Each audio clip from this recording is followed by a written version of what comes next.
Now our today's topic is algorithm. Our today's topic is Good morning, sir. algorithm. Focus in the study. Good morning, good afternoon. How many times you will tell? Algorithm. So what is algorithm? What is algorithm? So algorithm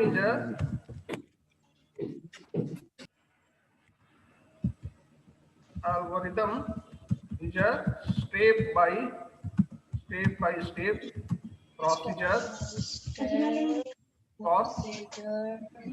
step procedure for solving any task or any job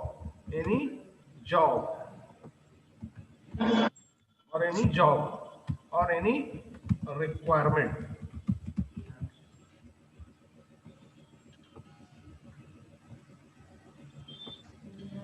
So algorithm is a step-by-step procedure for solving any task or any requirement.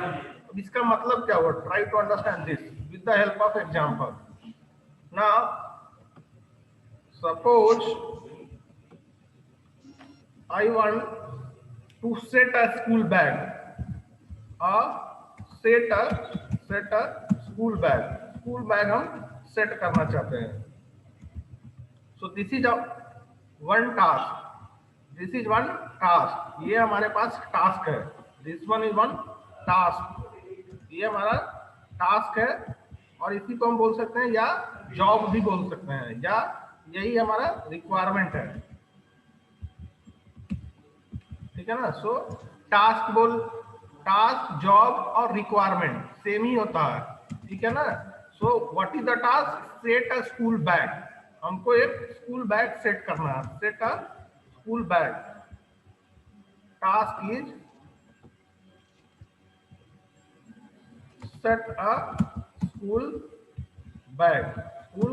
So this is the task. Now for this task, how we can write an algorithm? So already I have told in the last class also, algorithm क्या होता है? Step by step procedure होता है.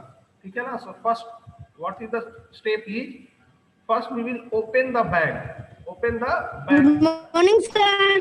Open the bag. Good morning. Concentrate on the class. Open the bag. Bag को पहले हम लोग open करेंगे. उसके बाद बैग ओपन होगा. उसके बाद क्या करेंगे? तो स्टेप 1 में हम लोग बैग को ओपन करेंगे. स्टेप 2 में हम लोग क्या करेंगे?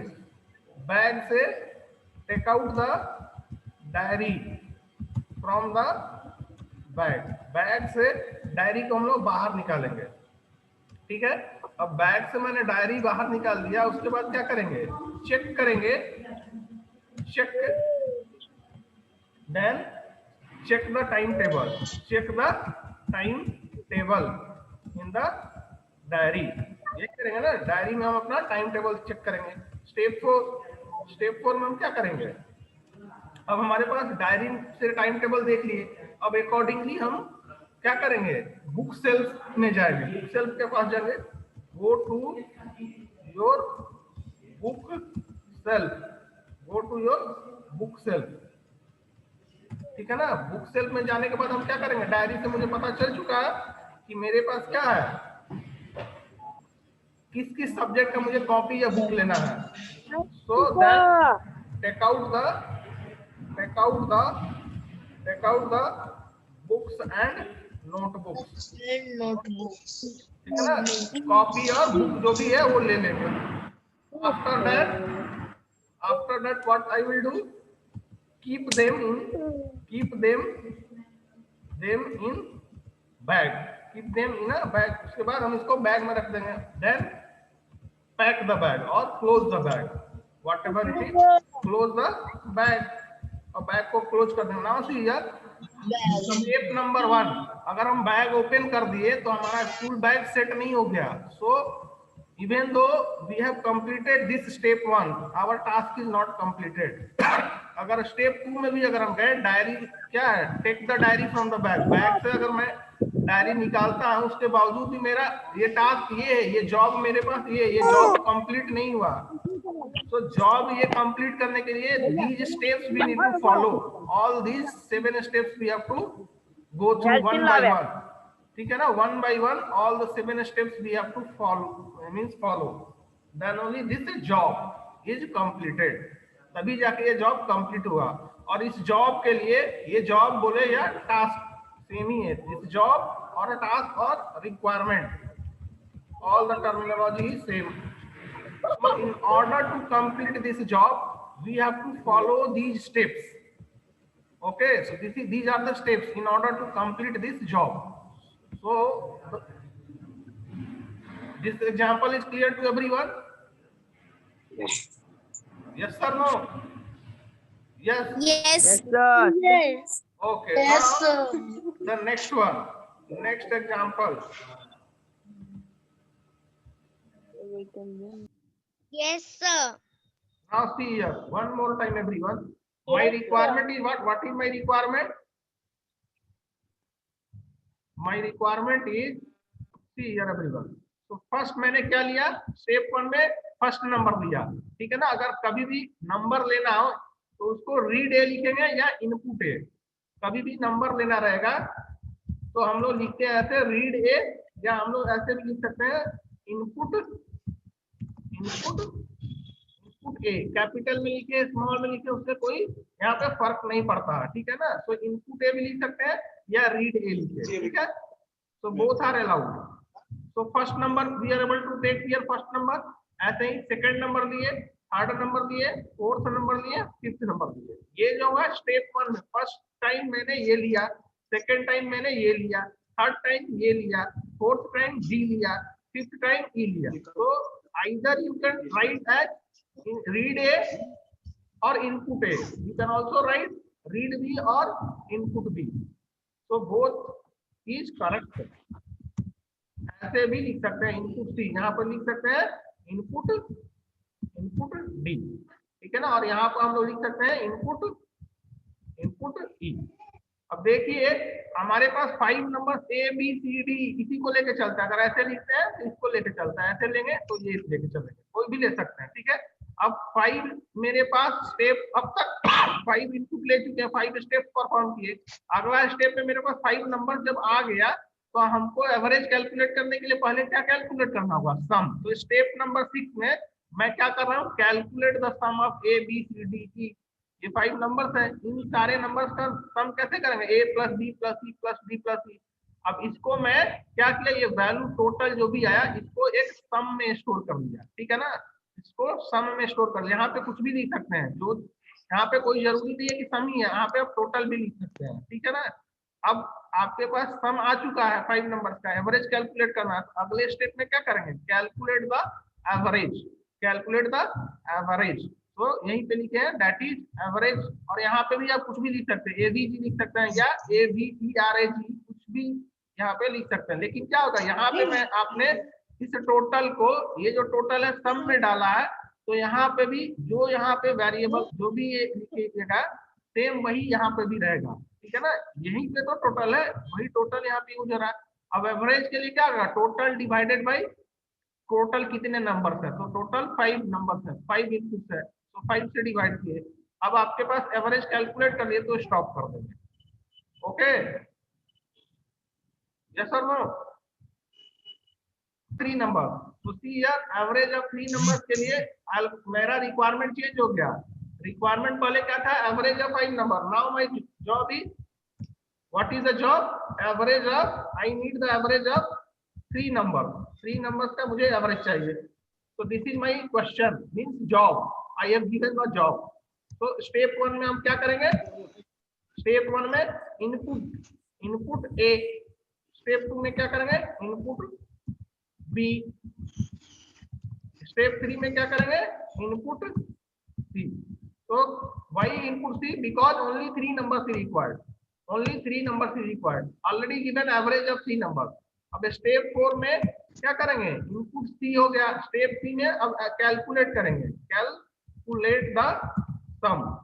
अब सम कैलकुलेट करने का मतलब क्या हुआ? ऐसे ही कुछ हुआ ना, A plus B plus C, ठीक है ना। यहाँ पे आपने ए बी सी लिया है, वही ए बी सी यहाँ पे लेंगे, तो ये ए प्लस बी प्लस सी होगा। अब इसको हम लोग क्या करते हैं, इसको एक वेरिएबल में रख लेते हैं, ठीक है ना। एक स्टोरेज है, ये स्टोर कर लिए इसमें, जिसका वैल्यू को इसमें हम डाल दिए, सारे का वैल्यू इसमें ऐड में रख लिए, ठीक है ना। अब यहाँ पे स्टेप 5 में क्या करेंगे, एवरेज कैलकुलेट हो तो कैलकुलेट हो चुका है सम, तो एवरेज कैलकुलेट करेंगे, calculate the average, calculate the average, average, ठीक है ना।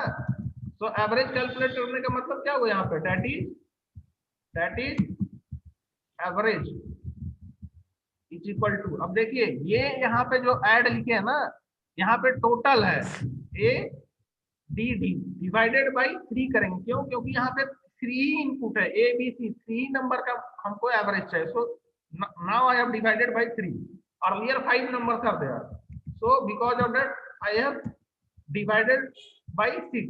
Okay, so this is what average we are able to calculate. So now stop, अब आपका रिक्वायरमेंट जो है ये टोटल कंप्लीट हो गया। so this is the algorithm for calculating the average of 3 numbers, ये 3 numbers का एवरेज निकालने का एल्गोरिथम है।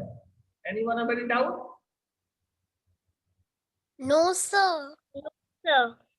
Okay, so No, sir. No doubt. average of 3 numbers everyone can calculate, average of 5 numbers also, और 6 number जब देंगे तो 6 input रहेगा, यहाँ पर ए बी सी ऐसे डी ई एफ जी लेंगे, समझ रहे हैं ना। यहाँ पर कोई, यहाँ पे आप ऐड जो लिखे हैं, आप क्या ये वैल्यू राइट इक्वल टू के आगे जो भी वैल्यू है उसको लेफ्ट साइड में डाला जा रहा है, असाइन किया जाता है, उसको असाइनमेंट बोलते हैं। उतना नहीं भी समझ में है तो आप बोल सकते हैं ये जो वैल्यू है इसको हम एक नेम दे दिए, टोटल वैल्यू को एक नेम दे दिए ऐड, और यही जब हमको टोटल वैल्यू चाहिए तो ऐड इसको रिप्रेजेंट करेगा, ठीक है ना। यहाँ पे ऐड लिखे हैं तो यहाँ पे भी ऐड लिखेंगे, यहाँ पे अगर सम लिखेंगे तो यहाँ पे भी सम लिखेंगे, समझ में आ रहा है ना। यस और no? Yes, sir. Now so this is what the algorithm. अब मान लीजिए मेरे पास अलग, अब मैं रिक्वायरमेंट देता हूँ नेक्स्ट वन, तो see everyone, so next one is calculate the area of rectangle।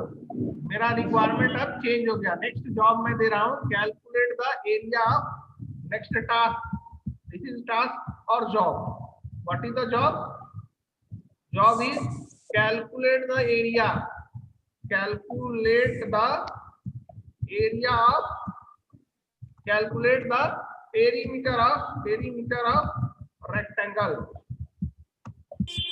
calculate the perimeter of rectangle, this is my requirement, this one is my requirement और job, ये मेरा जॉब है। अब मान लीजिए इस जॉब को कंप्लीट करने के लिए सबसे पहले पेरीमीटर कैलकुलेट करने के लिए आपके पास क्या होना चाहिए, लेंथ और ब्रेथ होना चाहिए ना। तो हम क्या लिखेंगे, इनपुट लेंथ, आप एल भी लिख सकते हैं, LEN भी लिख सकते हैं, आप फुल भी लिख सकते हैं, ये टोटल इंग्लिश में लिख सकते हैं, जैसे आप चाहिए वैसे लिख सकते हैं, समझ रहे हैं ना। तो स्टेप नंबर 2, अब स्टेप नंबर 2 में क्या होगा, लेंथ होना चाहिए और आपके पास ब्रेथ भी होना चाहिए, तो इनपुट ब्रेथ, ठीक है ना। अब उसके बाद लेंथ और ब्रेथ आ गया तो फिर कैसे आपको क्या करना, पेरीमीटर कैलकुलेट करना है। तो पेरीमीटर कैसे कैलकुलेट होता है, 2 इंटू लेंथ प्लस ब्रेथ, यही होता है ना। तो अब हम लोग क्या करेंगे, 2 into L plus B, so calculate the sum of, यहाँ पे देखिए calculate the sum of length and breadth, sum of length and breadth, इसका मतलब क्या हुआ, see here, everyone try to understand this diagrammatically। so this is what one rectangle। अब ये rectangle का एरिया हमको कैलकुलेट, पेरीमीटर कैलकुलेट करना है, कैसे कैलकुलेट होगा। तो here is suppose this one is 4 centimetre, this one is 4 centimetre, this one is 3 centimetre, this one is 3 centimetre. अब ये पेरीमीटर कैसे कैलकुलेट होगा, सो 4 plus 3 that is 4 is length and 3 is breadth, and this one 4 plus 3 7, or this you need to multiply by 2, So first what I am doing here, I am calculating 4 and 3, that is length and breadth का sum calculate कर रहे हैं. So calculate the sum of length and breadth. So see here, length and breadth, that is I am taking this sum in length, LE, length plus breadth. So I am able to calculate the sum of length, that is 4. मान लीजिए कि length हमारा 4 और breadth 3 है, तो 4 plus 3 I am able to calculate. तो जो भी वैल्यू है उसको सम में रख दी है. And now step 4, see here what I will do. Step number 4, multiply the sum by what? 2.